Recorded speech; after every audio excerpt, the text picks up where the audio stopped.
Bismillah, alhamdulillah, wassalatu wassalamu ala rasulillah wa ala alihi wa sahbihi wa man wala wa ashhadu an la ilaha illallah wahdahu la syarikalah wa ashhadu anna muhammadan abduhu wa rasuluh amma ba'du. Alhamdulillah, pada kesempatan petang ini ba'dal maghrib malam 24 di bulan Dzulqa'dah 1443 Hijriah, 23 Juni 2022, maka kita lanjutkan kajian di Fakultas Ilmi Raqaiq dalam pembahasan kitab Arba'in An-Nawawiyah. Bismillah, qala al-muallif rahimahullahu ta'ala,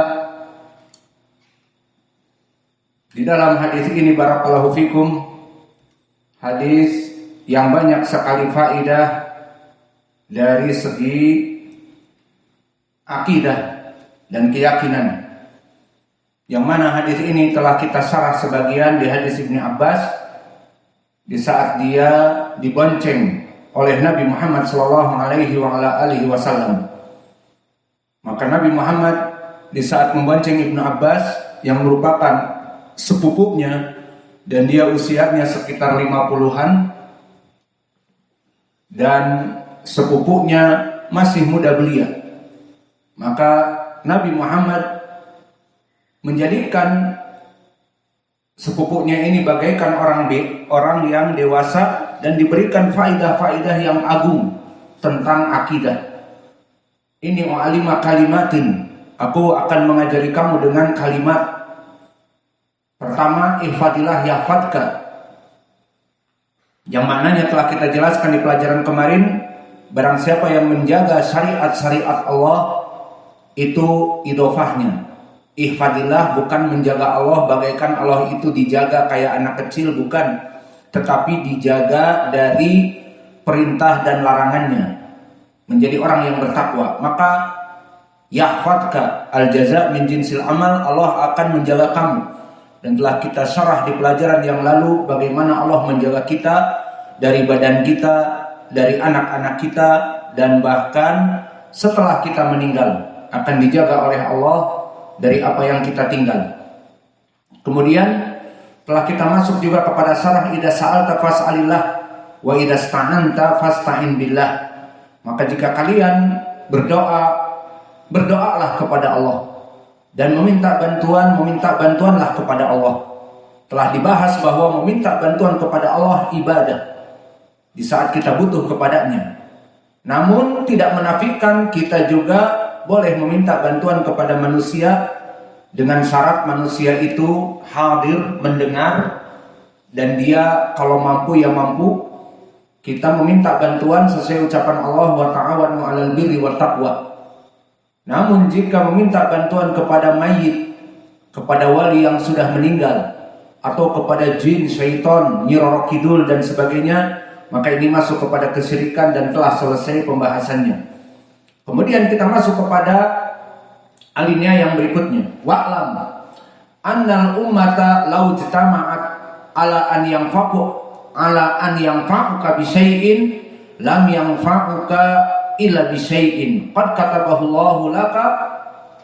Maknanya, dan yakinilah jika seluruh manusia di muka bumi ini berkumpul untuk memberikan kebaikan kepada kamu, untuk mengangkat kamu, untuk memberikan faidah kepada kamu, maka tidak akan bermanfaat sedikit pun jika memang Allah tidak menginginkannya. Dan telah ditulis di Lauh Mahfuz bahwa itu tidak terjadi, maka tidak akan terjadi apapun.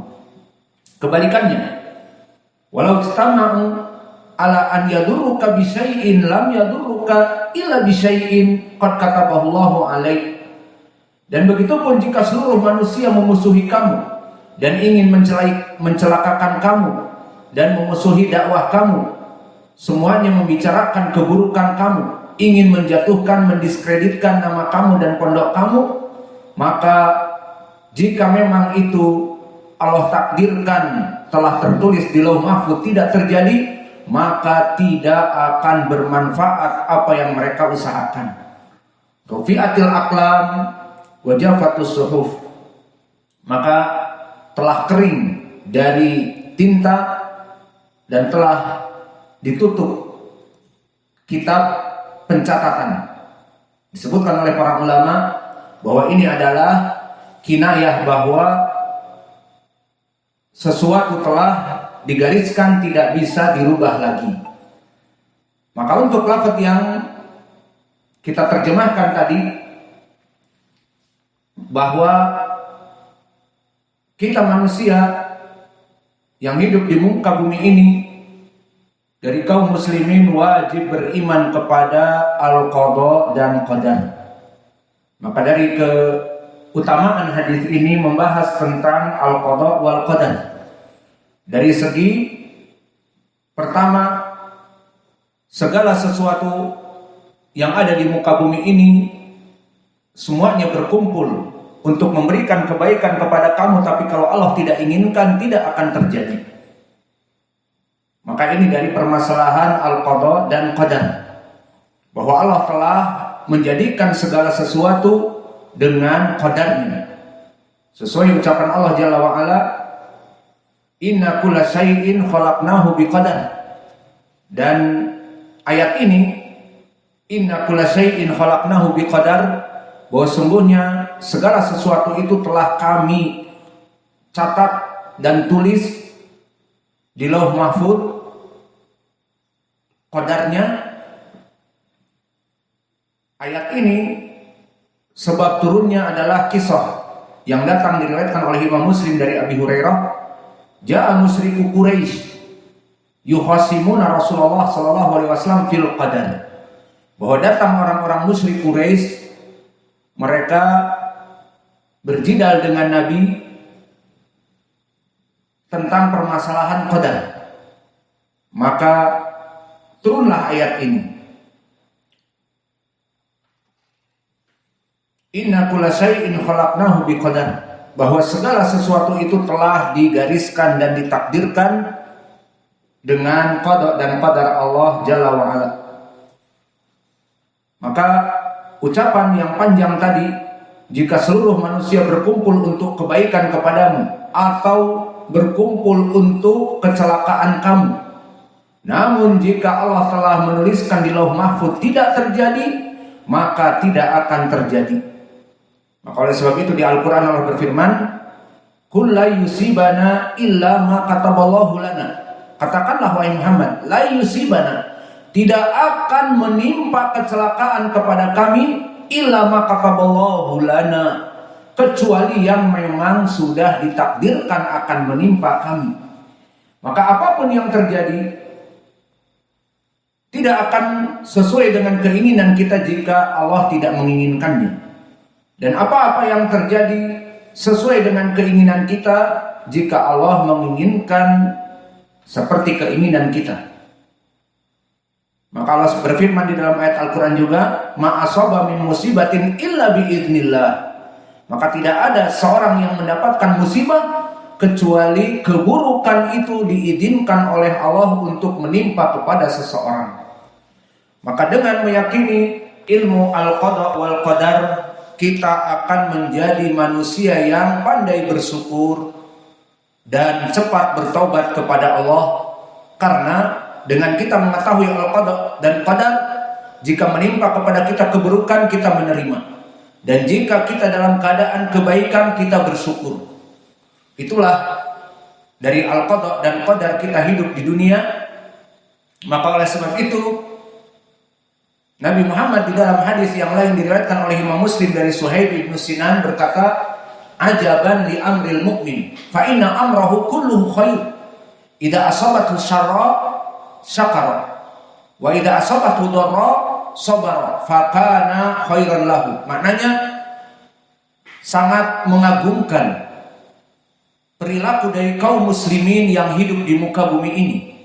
Maka antum ketahui, orang yang hidup di muka bumi ini apakah dalam keadaan statis seperti tembok yang ada di belakang kita rata? Jawabnya tidak. Kadang ada buruknya dan kadang ada baiknya. Maka itulah kehidupan di dunia, tidak statis tetapi berelief. Ada yang tinggi dan ada yang turun. Maka pada hari ini kita mendapatkan rezeki yang besar di bulan yang akan datang. Namun di bulan yang akan datang mungkin agak turun pendapatan kita. Maka itulah dunia. Maka dunia itu seperti pepatah Indonesia, bagaikan kita ini di atas roda yang berputar. Maka roda yang berputar kadang di bawah roda itu dan kadang di atas. Maka itulah kehidupan manusia, kadang dalam keadaan jaya raya dan dalam keadaan miskin dan papa. Dan begitupun pepatah ini dipakai oleh orang Arab juga. Ad-dunya yaumun laka wa yaumun alaik. Dunia itu bisa jadi teman bagi kamu di saat jaya dan bisa jadi musuh bagi kamu di saat miskin dan papa. Dan begitupun in English, the life is never flat. Kehidupan dunia ini tidak pernah flat. Flat itu rata. Seperti triplek, seperti tembok, rata. Miskin terus, kaya terus. Maka di dalam kehidupan dunia ini ada naik dan ada turun. Bagaikan air laut, ada pasang di pantai itu dan ada surut.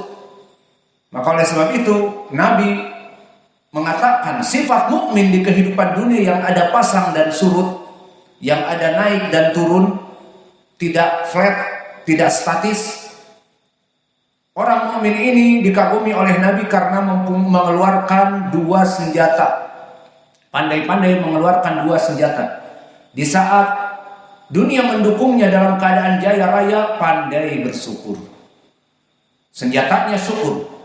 Dan barang siapa dalam keadaan dharra, dalam keadaan miskin dan papa, dan ditinggal oleh orang tercinta dan sebagainya, fasabar, maka dia bersabar. Maka keduanya, syukur dalam kebaikan dan sabar dalam penderitaan, adalah dua kebaikan, kata Nabi. Maka begitupun yang dilakukan di dalam kehidupan kita semuanya, bahwa kita beriman